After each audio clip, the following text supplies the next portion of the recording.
አባትና እናቶቻችን በጦርነት ያሸነፉት ድል ብቻ ሳይሆን ጠቅላላ አፍሪካ ለዓለም ምላሽ የሰጠበት ጊዜ ነበረ። ይህ ፕሮግራም ልዩ የሚያደርገው የጥያቄና መልስ ውድድር ልዩ የሚያደርገው ባልና ሚስቶች ለፉክክር የቀረቡበት መድረክ ነው። Deze programma is georganiseerd samen met verschillende organisaties. En zometeen worden de organisaties benoemd. En zij hebben ook nog een beloning voor mensen die de juiste antwoorden hebben gegeven. Dus het is niet zomaar. Sunshine የኢትዮጵያ ሬስቶራንት በኦትሬክት የሚገኝ Kilimanjaro የኢትዮጵያ ሬስቶራንት በአምስተርዳም የሚገኝ ብሉ ናይል የኢትዮጵያ ሬስቶራንት በደንሃግ የሚገኝ ኮርኒያ ኦፕቲክ ሀረር ኮፊ አምስተርዳም የሚገኝ ችግር የለም ቴጌ የኡርሶ በመጀመሪያ የኔ ይደርሳል ለውጫሌውን በ17ኛው የውል ቁጥር የተጻፈው ቃል በጭራሽ ተፍቆ ቀርቷል። ቴጌ በጭራሽ ተፍቋል? አዎ በጭራሽ ተፍቆ ቀርቷል። ይህን የሚያደርገው ከታፊ አስተርጓሚ ነው። በክብር ስናናገር ለመሳለም ተነሳ።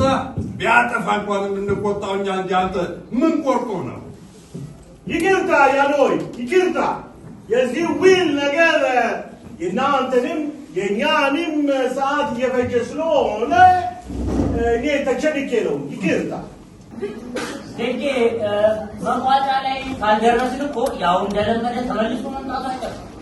የዛኔ ግን እንዲህ እንደዛሬውና እንዳለፈው ጊዜ እንቁር ብዬ እወጣለሁ እንዳይ ማስጠንቀቂያ ሊሰጠው ይገባል። ሁሉንም ነገር አውቃለሁ። ከዚህ ቀደም በንጉሠ ነገሥት አፄ ዮሐንስና በእኔ መሃል አለመግባባት እንዲፈጠር ይሰራ እንደነበር በትክክል አውቃለሁ። አሁን ደግሞ ከትግራዩ ገዢ ከራስ መንገሻ ጋር ከጀርባ የሆነው የሚዋለውን ማላቅ መስሎታል። እንደምታውቁት ነገሮች ተገልጠው እስካላወቅናቸው ድረስ ዙሪያ ገባውን ማስተካከል ይበጃል እያልኩ ነው። ራስ መገሻ አንተም ሚኒሊክ ሳያውቅ ከኢጣሊያ መንግስት ጋር እንደተዋልክ ረስተው ነው? አውቃለሁ፣ እኔም አጥፍቻለሁ። ሚኒሊክ ግን ለእኔ ንጉሴ ናቸው። ጥፋቴን አምኜ ሄጄ ይቅርታ ብጠይቃቸው እሳቸውም ይቅር እንደሚሉኝ አልጠራጠርም። አንተ ግን እኔ ባልስማማልህ ሌላ የምታታልለው እንደምትፈልግ ንጉሱም እኔም እናውቀዋለን። የኢትዮጵያ ሰዎች ምን ነው ችግሩ? ዊል አታውቁም። መሰረዝ ብቻ ነው። ከየምግባሩ አስተባባሪዎችን ሁሉ ጠርቻለሁ።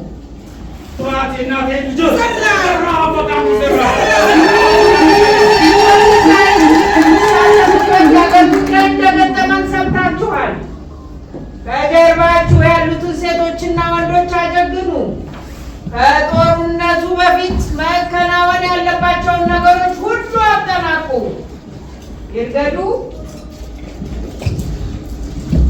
በእኔ በኩል በስንቁ ጉዳይ የሚዘጋጁትን እህሎች ድልሁ፣ ጨው በሚገባ በገፍ እንዲዘጋጅ ያስታሰብ። አንቺስ ባፈና? የጠላና ጠጅ የአረቄም ድፍድፍ ታሁኑ በጥሩ ሁኔታ እንዲዘጋጅ ያደርጋለሁ። ለቢደርስ እንዴት እየሆነልሽ ነው? በእኔ በኩል የአገልግሉን፣ የሰፌዱን፣ የመሶቡን እንዲሁም የሸክላውን ስራ በደንብ እንዲዘጋጅ ያደርጋለሁ። አንቺ ስለ ጋቢው፣ ነጠላውና አልባሳት ሁሉ በቅጡ ይሰራል። አያስቡት ጊዜ ዘራፍ አካኪ ዘራፍ ዱብ ዱብ ይላል እንደበረዶ በልጅነቱ በረሃ ለምዶ ዘራፍ አካኪ ዘራፍ ተነስቶ ዘራፍ ሲነሳ የጣይቷን ከሬት ቀበሳ ዘራፍ አካኪ ዘራፍ ያገሬን እንደያገር ብቻና የታደሙ የጠላት አውላ ዘራፍ አካኪ ዘራፍ በዘሬ ተመጣ ምን በዙ ይበሬ